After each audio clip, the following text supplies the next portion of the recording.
Hello everyone and welcome back again in a new video. और आज की इस वीडियो में हम सभी लोग करने वाले हैं पार्शियल डिफरेंशियल इक्वेशन। सबसे पहले हम जानेंगे कि पार्शियल डिफरेंशियल इक्वेशन होता है क्या, कहते हैं किसको हम।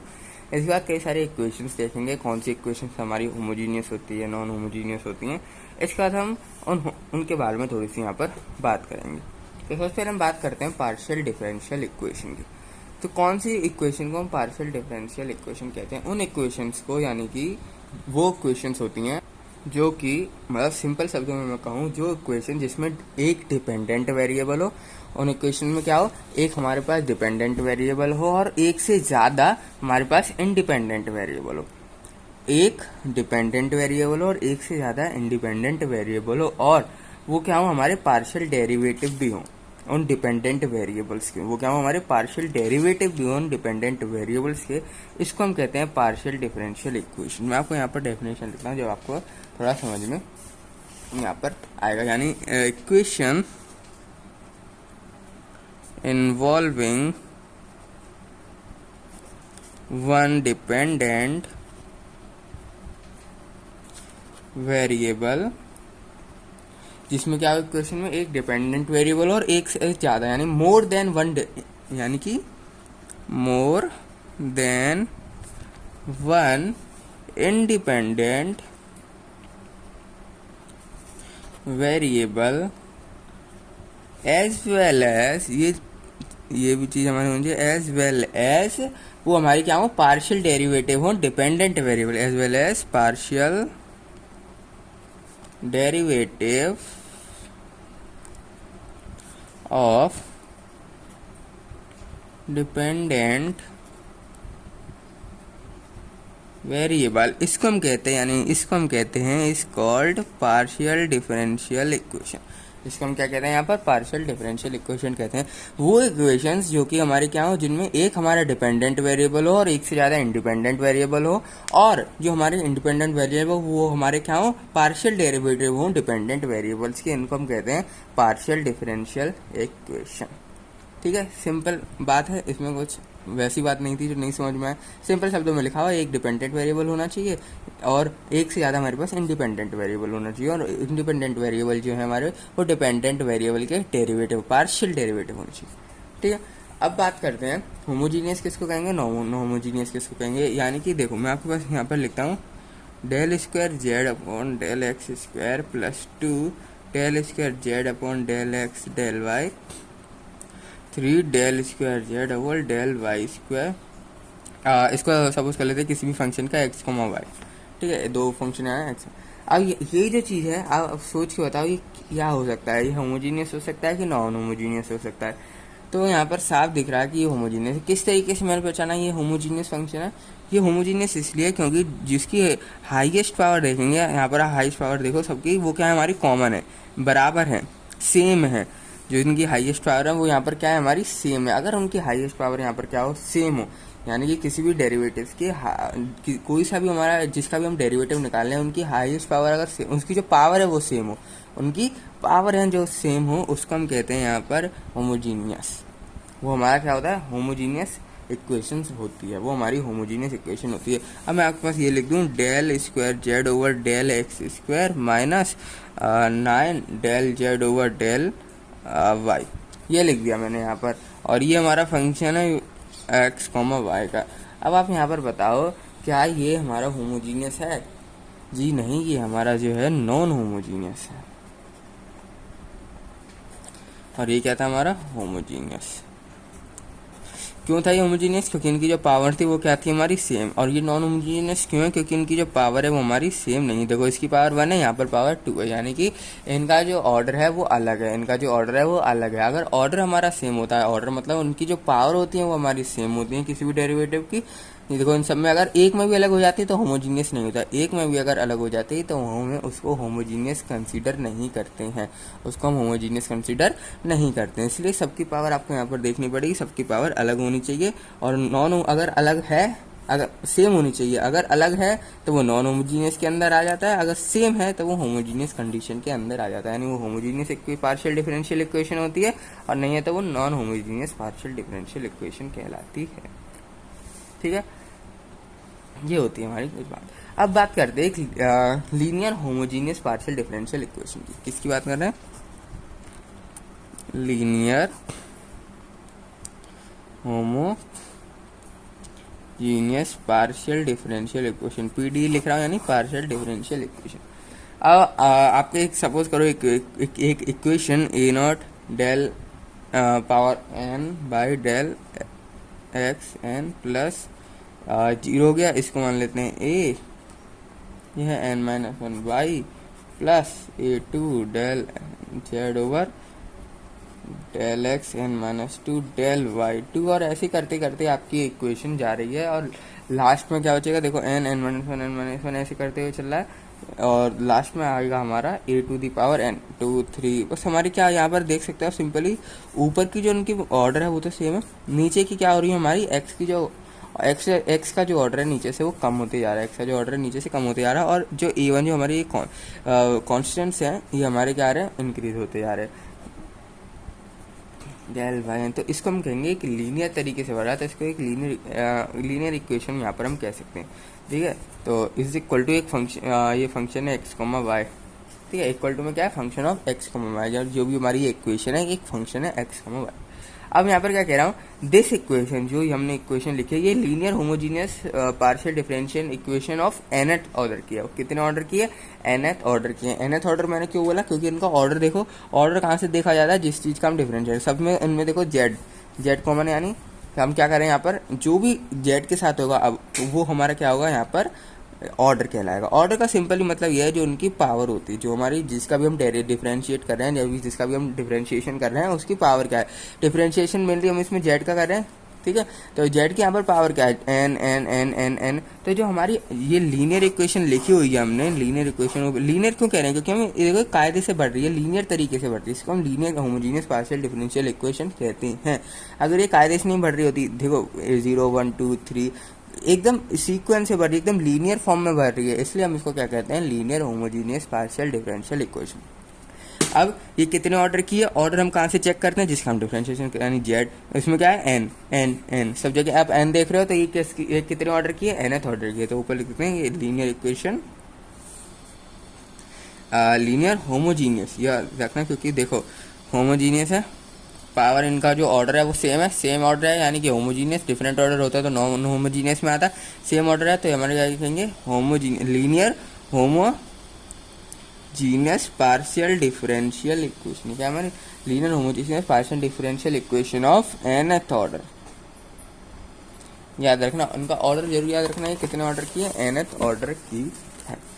अब इसके बाद आपको क्या करना पड़ेगा, और जो ये nth ऑर्डर की तो है, पर इनमें जो वेरिएबल्स हैं वो कौन कौन से हमारे पास वेरिएबल्स यहाँ पर एक्स एंड वाई, इसमें देख सकते हो वेरिएबल्स की मैं बात करूँ, एक्स एंड वाई दो वेरिएबल हो रहे हैं इसमें, इसमें क्या है, x and y are variables, ये भी मैं यहाँ लिख ही देता हूँ, बाद में कन्फ्यूजन नहीं रहे। और जो A1 A2 A3 AN और A0 ये सब चीज़ें लिखी हुई हैं, ये यहाँ पर क्या कहलाती हैं, ये यहाँ पर कहलाती हैं हमारी कांस्टेंट, A0 A1 A2 जितनी भी जहाँ तक हैं AN तक, ये हमारे क्या कहलाते हैं, ये हमारे कहलाते हैं कांस्टेंट, ये हमारे क्या कहलाते हैं यहाँ पर कांस्टेंट कहलाते हैं। अब कुछ चीज़ें यहाँ पर समझने की है, जैसे अगर आपका लिखा है यहाँ डेल ओवर डेल एक्स, तो इसका सिंपल मतलब होता है डी, इसका सिंपल मतलब क्या होता है, हम इसको किस तरीके से रिप्रेजेंट कर सकते हैं, डी, इस तरीके से। यहाँ पर हम कैपिटल याद रखना, कैपिटल में लिखा है डी। अगर यहाँ पर लिखा है डेल ओवर डेल वाई, अगर वाई आ जाता है नीचे तो यानी कि ये किसका हो जाएगा, इसको हम किस तरीके से लिख सकते हैं, डी डैश। अब हर बार बड़ी बड़ी इक्वेशन होंगी, हर बार हम इस तरीके से लिखेंगे तो क्या होगा, कन्फ्यूजन क्रिएट हो जाता है और बड़ा क्वेश्चन हो जाता है, इसलिए हम यहाँ पर क्या करते हैं, इनको छोटे फॉर्म में लिख देते हैं। अगर d del over del x है तो डी लिख देंगे, इसको डेल ओवर डेल वाई है तो डी डैश लिख देंगे। ठीक है, फॉर नोटिफिकेशन, ये सिंपली हम नोटिफाई करने के लिए कर रहे हैं। जैसे कि जो हमने इक्वेशन लिखी थी ऊपर, अगर उसको मैं इस तरीके से लिखना चाहूँ डी और डी डैश की फॉर्म में, तो उसको मैं किस तरीके से लिखूंगा, ए नॉट, सबसे पहले हमारा यहाँ पर क्या था, देखो आपको दिखा देता हूँ, ए नॉट हमारा क्या था, d over d x, x आ रहा है नीचे, पावर नहीं देखनी, इनका ऑर्डर नहीं देखना, हमें सिंपली क्या देखना, d over d x, d over d x आ रहा है, तो यानी सिंपली हम यहाँ डी लगा देंगे। अगले में क्या था, एक्स पे n-1 है, एक्स पे कितना है, n-1 और वाई पे कुछ नहीं है, तो सिंपली ए प्लस A1 एक्स पे कितना, एक्स की जगह हम क्या लिखेंगे, डी कितना था n-1 और y पे क्या था कुछ नहीं, तो d डैश इस तरीके से। और अगली बार बात करते हैं a2 के लिए। a2 में यहाँ पर हमारे पास क्या था, यहाँ पर आप देख सकते हैं a2 में क्या था, del n z over del x power n-2, x की पावर n-2 और y की पावर 2 है, x की पावर n-2 है तो d n-2 और y की पावर कितनी थी 2, तो y को हम किस तरह d डैश 2 इस तरीके से यहाँ पर हम लिखते हैं।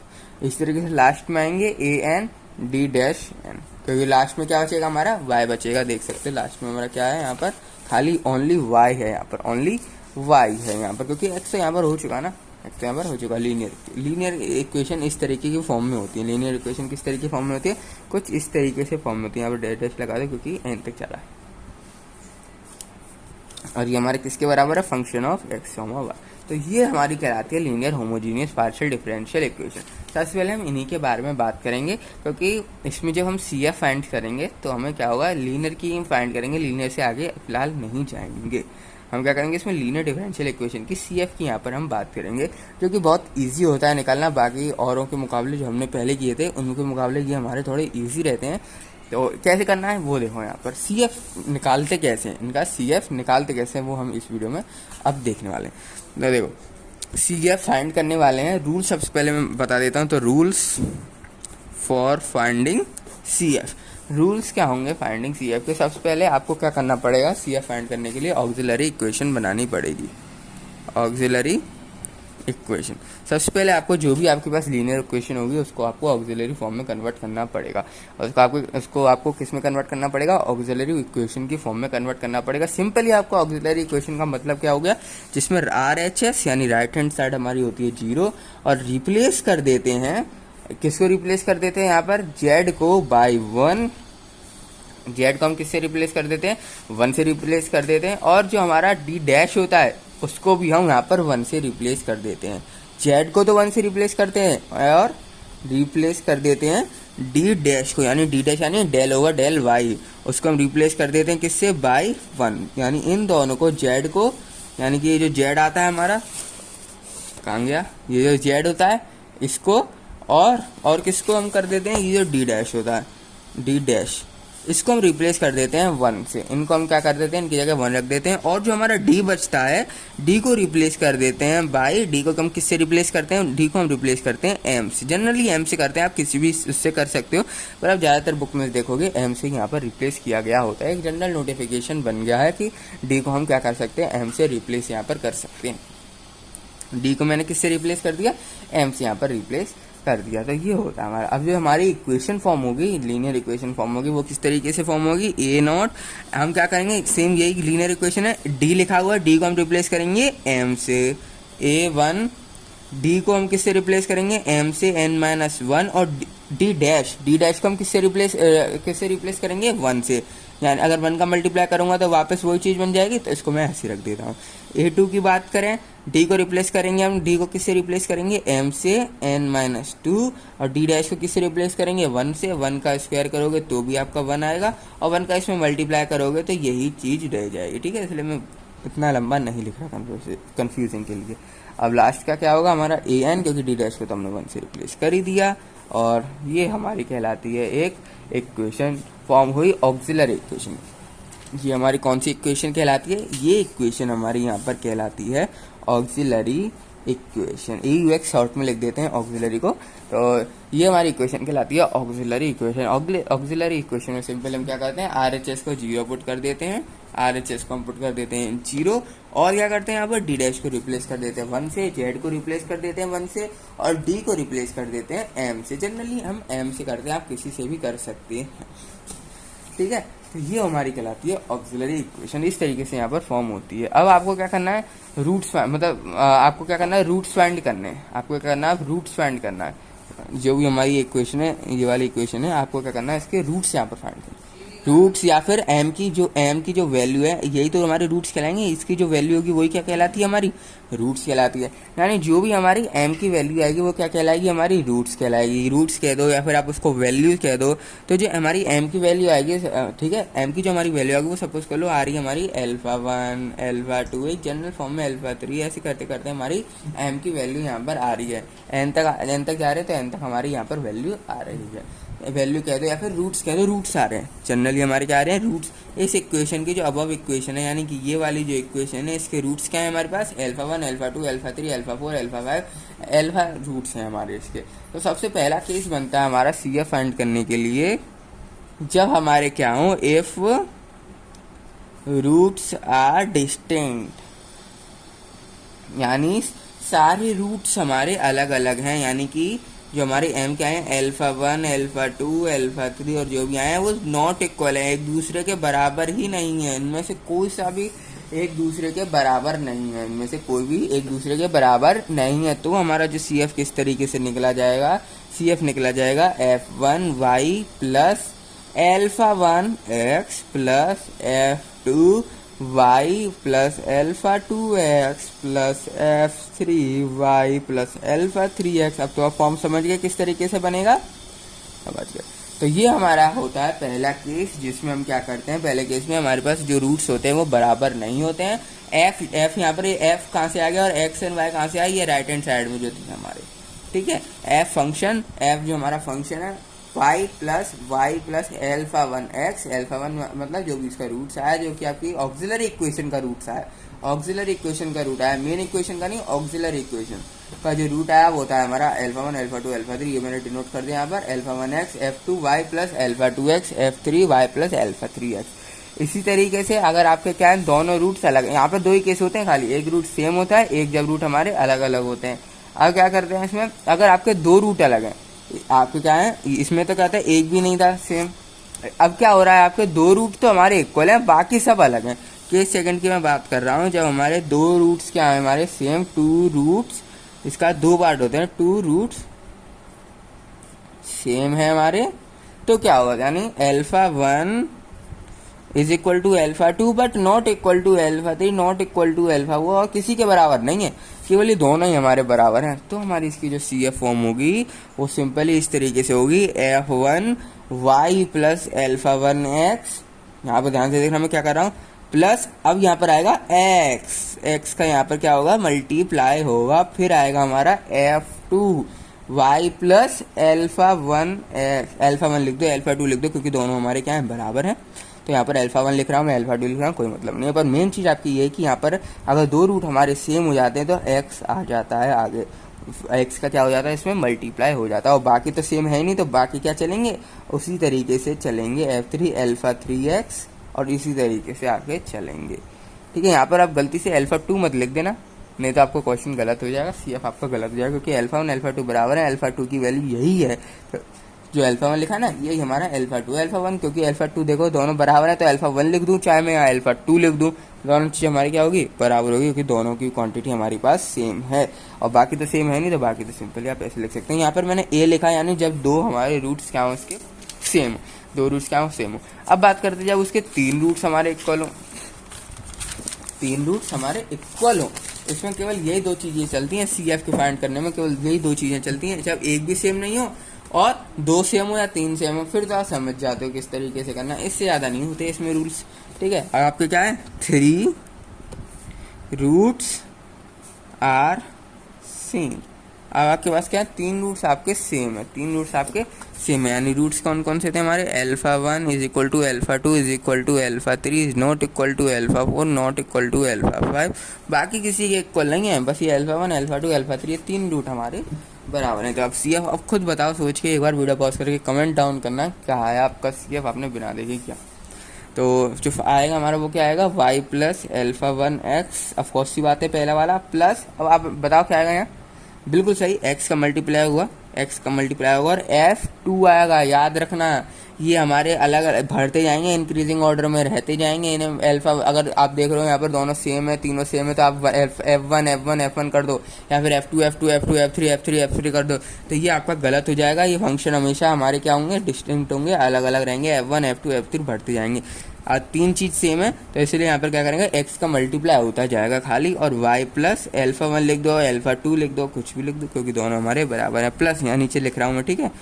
अब इसमें क्या होगा, एक्स स्क्वायर का मल्टीप्लाई, एक एक्स का मल्टीप्लाई करते जाओ जितने रूट सेम है। अगर देखो तीसरी की बात कर रहा हूँ मैं,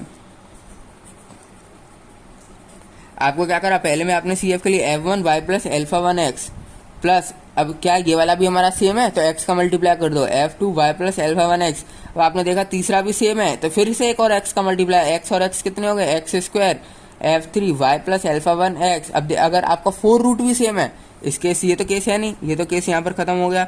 अब पहले ये वाला बात कर लेता हूँ। अब ये बराबर है नहीं, तो सिंपल यहाँ पर F4 लिख दो, कोई x का मल्टीप्लाई नहीं होगा, y प्लस अल्फा 4 एक्स। अब यहाँ पर अल्फा 1 मत लिख देना, या फिर अल्फा 2 या फिर अल्फा 3 मत लिख देना गलती से, ठीक है। तो इस तरीके से हमारा बढ़ते जाएगा। अब आप समझ गए होंगे किस तरीके से हमें करना है। अगर 4 रूट सेम है तो क्या करते हैं आप, यहाँ पर 4 रूट सेम होते तो एक्स क्यूब हो जाता, एक और एक्स का मल्टीप्लाई हो जाता। 5 सेम होते तो 5वें वाले में क्या हो जाता हमारा, 3 के बाद एक और एक्स का मल्टीप्लाई, 4x के मल्टीप्लाई हो जाते हैं, x⁴ हो जाता। तो इस तरीके से बढ़ते जाते हैं। ये हमारे होते हैं रूल्स फाइंड करने के लिए। सी एफ फाइंड करने के जो रूल्स होते हैं वो हमारे यही होते हैं, ठीक है।